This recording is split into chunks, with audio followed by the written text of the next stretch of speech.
So, ja, herzlich willkommen zur Pressekonferenz bezüglich der beiden oder anlässlich der beiden Spiele jetzt am Wochenende.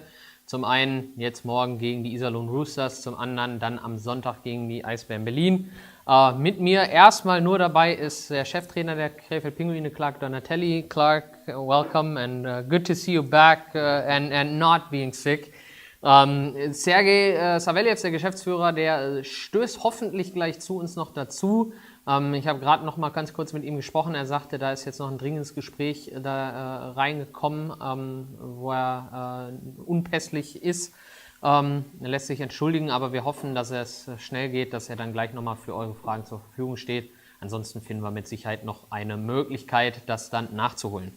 Vorweg ein, zwei Sachen von meiner Person. Bevor wir ins Sportliche reingehen, haben wir natürlich auch ein paar Aktionen und ein paar Sachen, die ins Haus stehen. Anlässlich jetzt am Sonntag, da haben wir den Hospizlauf, der von 13 Uhr bis 15 Uhr stattfindet, drüben in der Rheinlandhalle. Eingeladen sind im Prinzip alle, die was Gutes tun wollen. 5 Euro Spende, es ist keine Anmeldung nötig und im Gegensatz zu den Hospizläufen, die im Vorjahr waren, ist es jetzt keine Pflicht, dass man irgendeine gewisse Anzahl an Metern läuft, sondern halt wirklich eine öffentliche Laufzeit zum guten Zweck, organisiert halt vom Stadtsportbund Krefeld. Unser Maskottchen wird dabei sein, also Photo-Opportunities haben wir auf jeden Fall auch noch da. Und dann eigentlich alles, was man braucht, ist ein 3G-Nachweis. Und um den Eishockey-Tag abzurunden, haben wir dann halt zum einen in der Oberligamannschaft noch um 17.15 Uhr das Spiel und unser Spiel um 16.30 Uhr. Also kann man im Prinzip den Nachmittag direkt an der Westparkstraße verbringen. Die zweite Sache, die ebenfalls dann später noch als Pressemeldung rumgehen wird, ist der 8. Oktober. Das ist für uns ein spezieller Tag, denn dort geben wir an Pflegekräfte und systemrelevante Unternehmen und Mitarbeiter Freikarten raus. Das heißt, Arbeitgeber, die sich dafür interessieren, ihren Mitarbeitern was Gutes zu tun, die können sich bei uns melden und wir reservieren dann dementsprechend Karten. Das ist das Spiel gegen Bietigheim, also am 8.10. Freitag. Da können sich dann Interessierte melden. Ich werde dazu noch mal ein paar Informationen rausgeben. Gut, kommen wir zum Sportlichen. Clark, let's start talking about what happened yesterday. There was the first game, I think, since you've been head coach here that you couldn't attend because of sickness. It was a courageous effort, like from a distance. How did the team execute their game plan, and why were they so successful yesterday? Yeah, well, in between games, we had 3 really good days of practice. The guys really worked hard after the Cologne game. The Cologne game, the score doesn't indicate how well we played at times. For stretches, there was some. The guys in the room believe in themselves, and it was a tough loss. Being at home here with a big crowd and so forth. But we did a lot of good things, and so we showed them that in the film. We showed them what we were doing. We showed them the breakdowns, and we have to clean that up. And I talked a little bit about it in the press conference.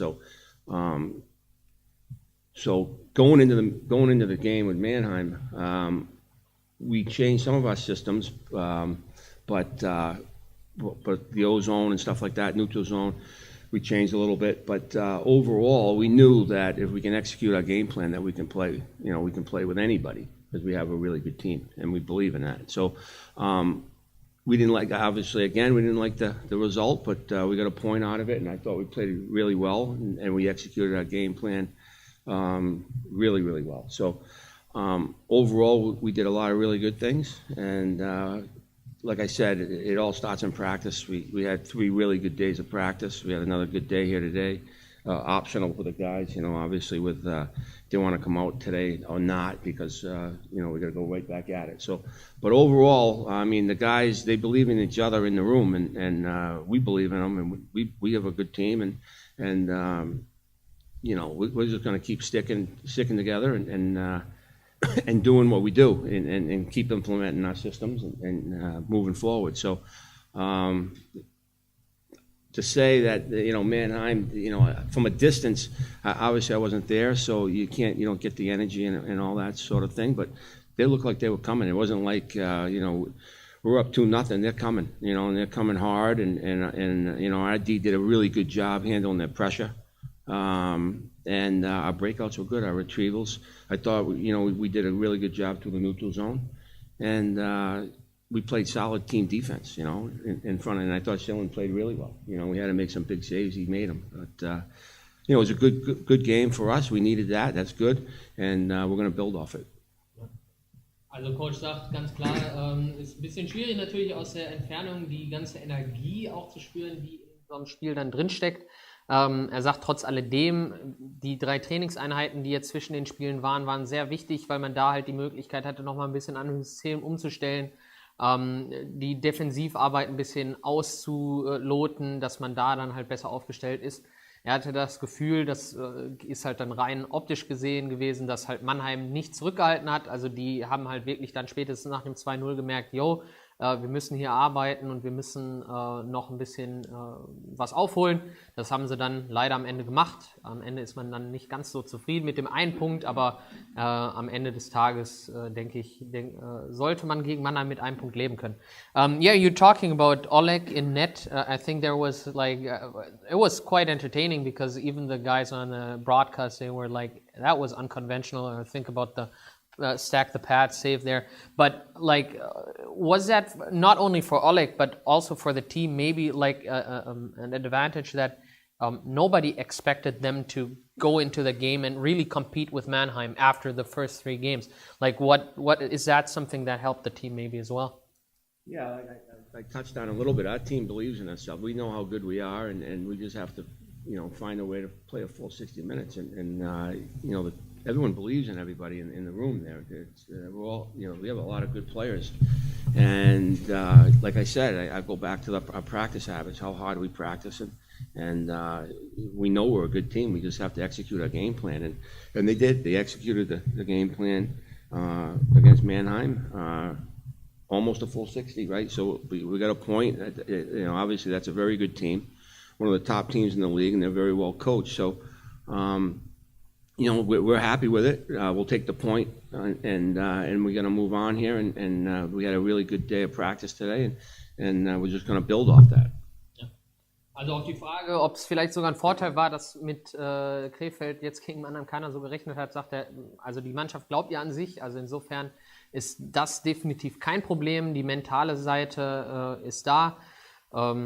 Man hat jetzt halt bewiesen, dass man auch 60, also leider halt ganz knapp, aber fast 60 Minuten lang wirklich den Gameplan beherrscht und auch durchziehen kann. Und dass man dann, wenn man es auf das Parkett bringt, sozusagen auch für Zählbares reicht. Looking to the future, we have with Iserlohn and Berlin, we have 2 teams. Iserlohn is from their mentality, from the club structure, they're very similar to us. So what do you expect from Iserlohn first of all, and then what do you expect from? Let's start with Iserlohn first. Yeah, I mean, obviously they're a very good team. They're very well coached, and they're going to come in here and obviously give us their best game. So we're going to have our game plan, and we're going to build off what we just did here with Mannheim. We're just going to keep going, and like I said, we had a really good day today in practice, and we're going to go over the pregame and show all the guys how they forecheck and so forth and so on, and what to expect, and at the end of the day, it's going to come down to how we execute our game plan. If we execute our game plan, then we're going to win the game. Iserlohn natürlich von der Struktur her eine ähnliche Mannschaft, Ausrichtung und Philosophie auch vergleichbar. Er sagt Clark sagt, am Ende des Tages müssen wir uns halt auf unseren Gameplan konzentrieren. Wir wissen, was die Mannschaft kann. Wir wissen, wie die spielen. Und wir müssen halt dann darauf ein bisschen reagieren, aber halt hauptsächlich gucken, dass wir den Iserlohnern unser Spiel aufdrücken. Talking or going one step further, talking about Berlin, I think there's not a team in the league that's better coached than Berlin. I think one of the better coaches and better teams in the league. is there something where you say, okay, we can test some things now against Iserlohn that we have to execute even better against Berlin? Or is that something where you take one game at a time? Yeah, we look at it one game at a time, and you know, it's our systems, how we play, and you know, how we forecheck, how we play D-zone coverage, you know, our shift management, you know, all that goes into play. You know, are we not taking lazy penalties, and you know, so it goes game by game, and you know, our plan really doesn't change too much. Depends on who we're playing, or maybe the special teams might change a little bit because the way someone kills. But 5-on-5 play, you know, we're pretty much, we play the way we want to play. We want to be predictable, and we want to be real good at it. So that's what we strive for. And it comes down to one-on-one battles, winning wars out there, commitments, blocking shots, getting pucks out, you know, being strong on the walls.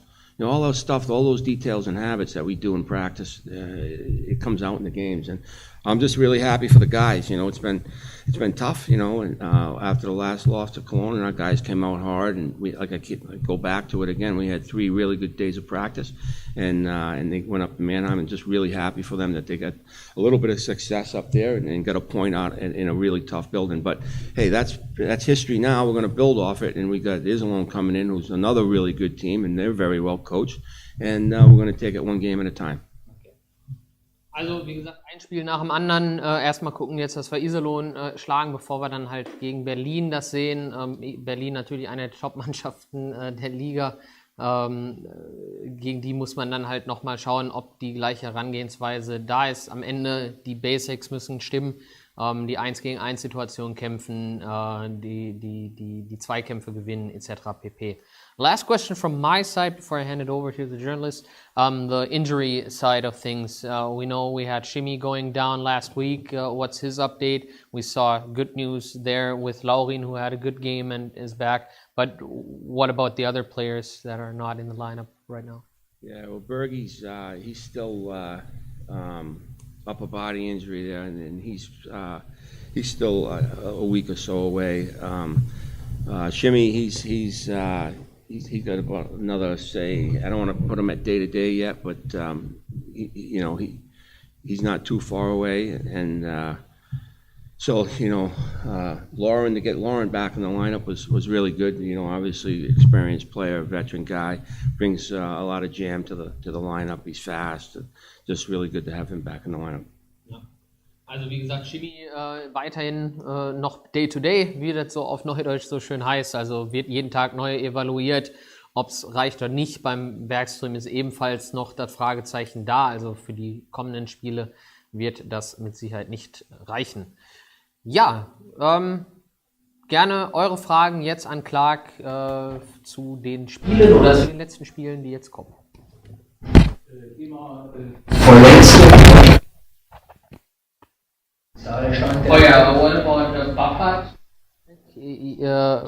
Tommy, ja. We sent him to Frankfurt. Ja, so da müsste ich selber nochmal klären, weil ich hatte gestern die Info bekommen, dass Tom-Erik Bapat für den Kooperationspartner in Frankfurt trainiert und wahrscheinlich auch spielt. So wie ich das mitbekommen habe, hat er vielleicht sogar gestern schon die Einsätze gehabt. Da muss ich euch aber ehrlich gesagt nochmal vertrösten, weil da suche ich dann selber nochmal die Infos und würde euch das dann nochmal bestätigen zeitnah.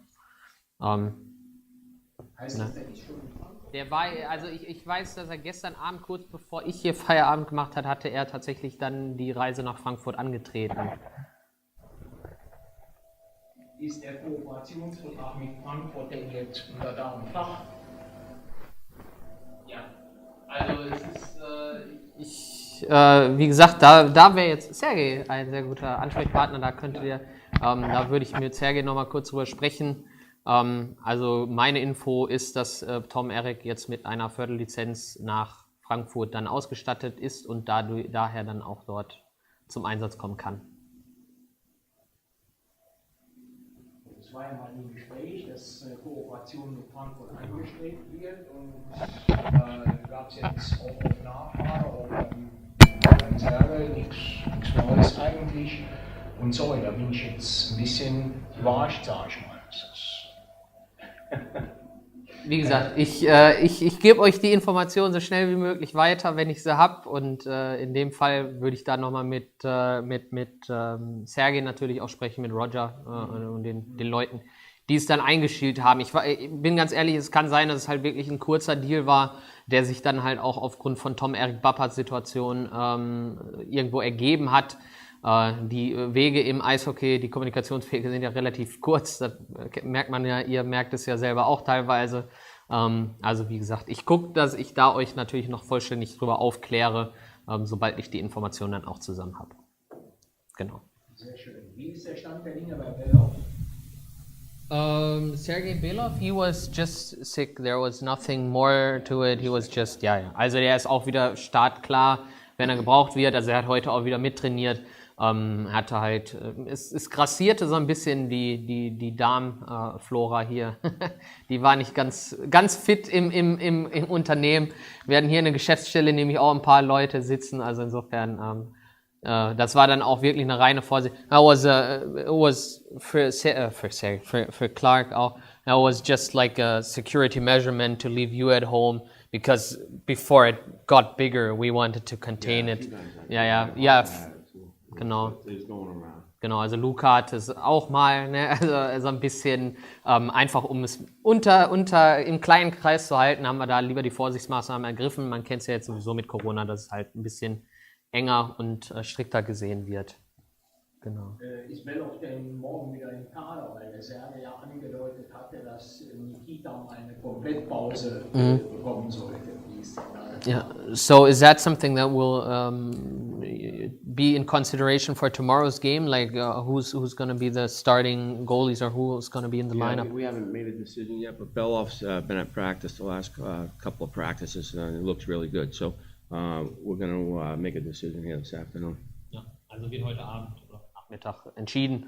Belov hat die Trainingseinheit mitgemacht, also wenn Sergej, und ich habe es halt auch so verstanden, dass Nikita mal ein Päuschen bekommt, ob es dann für Iserlohn oder dann für Berlin ist, wird sich dann heute Abend oder heute Nachmittag rausstellen. Und Oleg ist morgen Starttorwart.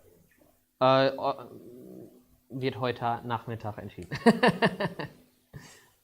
Genau. Vor dem Spiel.